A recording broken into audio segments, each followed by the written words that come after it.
back in the Not Just Sawdust workshop to be. Welcome back at this project, which was postponed for a few weeks because we had to go to the Netherlands and things like that, and then Christmas came and now we are in the new year and we're going to go on. Now I need to make this storage space here, but I have tried to use all the materials that were here in the shop already, which is this steel profile from the old shelving, but I got this far and then I don't have enough and it's not strong enough. So I'm going to use this stuff, but I need to make a base plate here that is 3 meters by 60, where I can put these on and I can use this stuff for the rest of the storage. The problem is I can only put one little support here in the middle, because otherwise these crates won't fit under, and that's a bit of a problem. So because they, on the 3 meters, they just fit in, so I need to make some kind of a bigger beam that can hold the weight that's going to be on top of here. So I don't have 3 meter long stuff. So yeah, we're gonna recycle some stuff that we have. We don't want to buy anything. It just needs to be, you know, stuff that's around here. So let's see if we can make something.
Now here we skip all the recordings that I threw away. It didn't really work out the way I wanted it, and yes, I'm with my back to the camera all the time in this footage, but the main reason is the language that I produced during this fight with the metal profiles to get the things up. So yeah, not suitable for YouTube, but well, in the end we got it done.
well, and this is how far I got.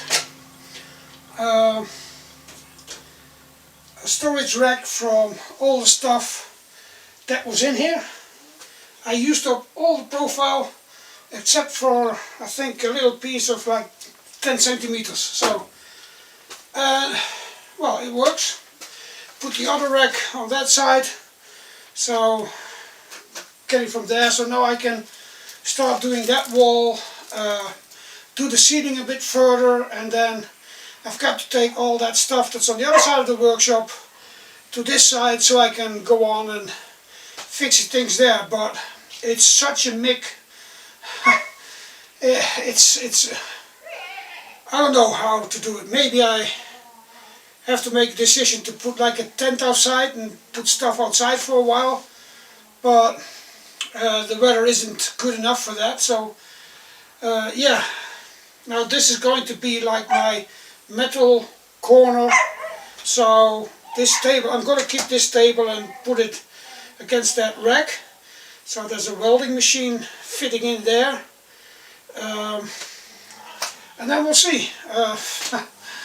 I know it's boring videos for now, but well, doing all this kind of stuff is like kind of boring.